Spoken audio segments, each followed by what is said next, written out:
और इस जिला के जिला अध्यक्ष भाई साहब से मैं आग्रह करना चाहूँ कि कृपया मंच में आए।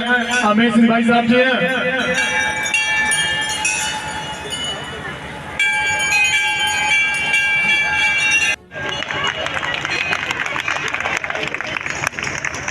और इस आश्रम के सदस्य सरदार प्रधान जी से आगे करें कृपया माल्यार्पण कर आप विधायक जी का स्वागत करें और धर्मेंद्र यादव जी से भी आग्रह करेंगे आप सभी लोग तालियों से स्वागत करते हैं विधायक जी का, क्योंकि आपका स्नेह आश्रम परिवार के लिए हमेशा बना रहता है। अब मैं बोलो श्री पूजनेश्वर महादेव की जय। दिव्य लोक आश्रम परिवार में हमारे बड़े भाई आदरणीय जंगीपुर विधायक डॉक्टर वीरेंद्र यादव जी मंच पे हमारे साथ खड़े हैं। दोस्तों, जब से मैं इस आश्रम निर्माण में लगा हूँ और जब से मैं प्रभु का दर्शन करता हूँ, तब से हमारे बड़े भाई भी आदरणीय वीरेंद्र यादव जी दर्शन करते थे। साथ में हम लोग भी एक साथ घूमे हैं, बाण में घूमे हैं। जितने हम लोग प्यासे रहते थे प्रभु के दर्शन के, उतने ये भी प्यासे रहते थे। और जैसे प्रभु ने हम लोगों की भी प्यास मिटाई, जो हम लोगों की प्यास थी वो बुझी, वैसे ही आदरणीय विधायक जी की भी जो प्यास थी प्रभु ने इनकी भी चाह पूरी की। और ये निर्वाचित घोषित होते रहे हैं, विजयी होते रहे हैं, जो इस आश्रम परिवार के लिए भी परम सौभाग्य की बात है और क्षेत्र की जनता के लिए भी परम सौभाग्य की बात है। आदरणीय विधायक जी के विषय में आज मेरा मन कह रहा है कि कुछ जरूर कहना चाहिए, नहीं तो बेईमानी हो जाएगी। जब हम लोग कटान की विभीषिका झेल रहे थे, यह पूरा क्षेत्र कटान की विभीषिका में जल रहा था। इधर के 4 गांव 6 गांव गंगा की कटान की भेंट चढ़े हुए थे, तो हम लोग बड़े परेशान थे, बड़े हैरान थे। काफ़ी आदरणीय विधायक जी के पिताजी भी स्वर्गीय कैलाश यादव जी ने भी काफ़ी मेहनत की। समय समय पे सब लोगों ने भी इसकी अलख जगाने का काम किया, लेकिन जिसके भाग्य में जो लिखा रहता है उसको वही प्राप्त होता है। और यह सौभाग्य विधानसभा में प्रश्नकाल के दौरान उठाने का सौभाग्य आदरणीय वीरेंद्र विधायक जी को मिला। इसके लिए दिव्य लोक आश्रम परिवार सहित यह पूरा क्षेत्र इनका आभारी रहेगा, क्योंकि ये वर्तमान सदर के विधायक नहीं थे। हम लोगों के बड़े आत्मीय संबंध हैं। हम लोग जब भी मिलते हैं बड़े प्रेम से मिलते हैं, बड़े भाव से मिलते हैं। उसी भाव में आप यहाँ आए हुए थे, तो इन्होंने इस मंदिर के ऊपर हमसे कहा कि क्या किया जाए, तो हमने कहा कि एक ही काम कर दिया जाए, भला हो जाएगा। तो इन्होंने कहा कि क्या करना है, तो हमने कहा कि विधानसभा में इसको प्रश्नकाल के दौरान इसके प्रश्न को उठाया जाए। और हमारे बड़े भाई ने उसके अगले सत्र में ही, बहुत देर नहीं हुई, उसके अगले सत्र में ही पुरजोर तरीके से सरकार के समक्ष इस कटान की समस्या को रखा और तत्कालीन विधायक श्रीमती संगीता बलवंत जी को मजबूर होके इस काम को आगे बढ़ाने के लिए, मैं कहूँगा वो भी सौभाग्यशाली रहे। लेकिन एक बार आप लोग बड़े मन से ताली बजाइए, क्योंकि अगर ये काम हुआ है तो विधानसभा में इस समस्या को उठाने का काम हमारे आदरणीय बड़े भाई वीरेंद्र विधायक जी ने किया है। इतना ही नहीं, मंदिर निर्माण के संदर्भ में जब कभी भी हम इनसे मिले होंगे, इन्होंने अपना पूरा सहयोग दिया होगा। शायद किसी जनप्रतिनिधि का इतना सहयोग हमें आश्रम परिवार की तरफ नहीं हुआ है। लेकिन इनके आदरणीय स्वर्गीय पिताजी भी इस आश्रम निर्माण में जो पहला निर्माण हुआ है वह भी आप ही के पिताजी के द्वारा कराया गया निर्माण है। तो शुरू जो इन्होंने अलख जगाई निर्माण की, देखिए कि आज कहां से कहां चला गया ये निर्माण। और यह आश्रम, यह मंदिर पूर्वांचल के मंदिरों में गिना जाने लगा है। यह जो सभी आप भक्तों का सौभाग्य है। इस अवसर पे मैं चाहूंगा कि हमारे आदरणीय बड़े भाई वीरेंद्र विधायक जी भी अपने कुछ शब्दों को जरूर कहें।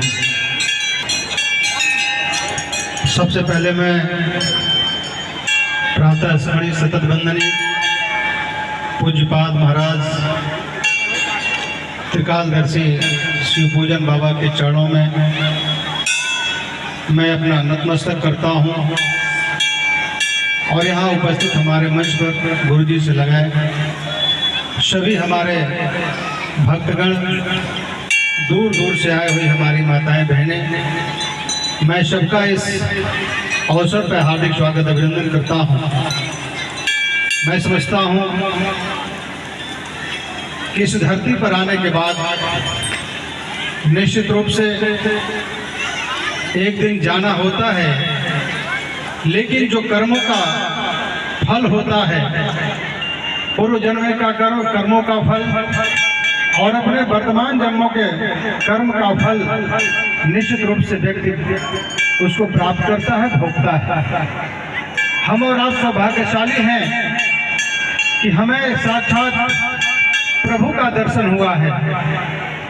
न भूतो न भविष्य, ऐसे भगवान का दर्शन जो सुबह सुबह अगर आप प्राप्त करते हैं तो दिन भर जितने भी आप कार्य करते हैं आपके किसी कार्यों में बाधा नहीं उत्पन्न होती है।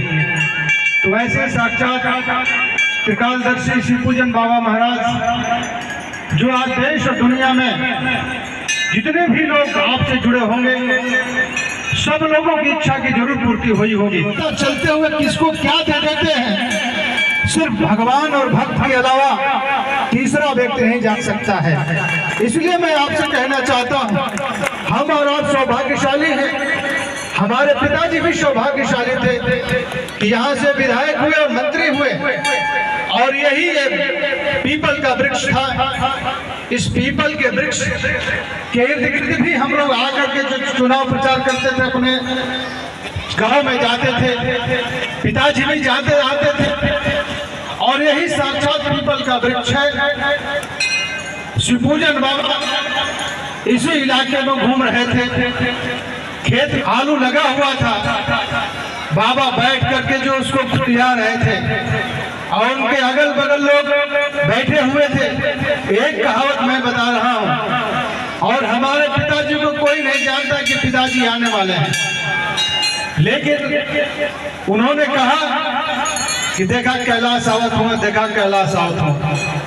अगल बगल लोग देखे, कोई दिखाई नहीं दिया, और 15 से 20 मिनट के बाद हमारे पिताजी आए, उनका आशीर्वाद लिए, और जिस श्रद्धा के भक्ति के बाद पिताजी आशीर्वाद लिए, उन्होंने यही शब्द कहा कि देखा साइकिलिया दौड़त है, और साइकिल हमारी दौड़ गई। मैं इसलिए आपको एक बात बता रहा हूँ कि त्रिकालदर्शी भगवान आप मन में क्या सोच रहे हैं, किस श्रद्धा भाव के साथ आप भगवान के चरणों में आ रहे हैं।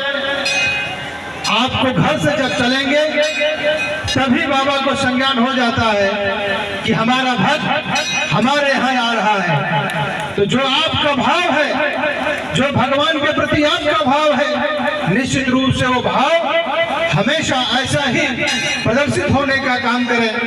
भगवान लोक जन कल्याण के लिए निकले हैं, और लोक जन कल्याण के लिए जब भगवान का पदार्पण हुआ है तो हम आप तो सौभाग्यशाली हैं कि हम साक्षात अपने भगवान का दर्शन कर रहे हैं, साक्षात अपने कष्टों को लेकर जा रहे हैं, और साक्षात हमारे कष्टों को भगवान नष्ट करने का काम कर रहे हैं, पूर्ण करने का काम कर रहे हैं। इसलिए आइए त्रिकालदर्शी भगवान शिव पूजन महाराज जी के चरणों में सत सत नमन करते हुए, और इस मठ का, इस मन परिसर को हम कितना स्वच्छ और कितना सुंदर बनाएं, इसी दिशा में हम और आप कहीं न कहीं काम करने का काम करें।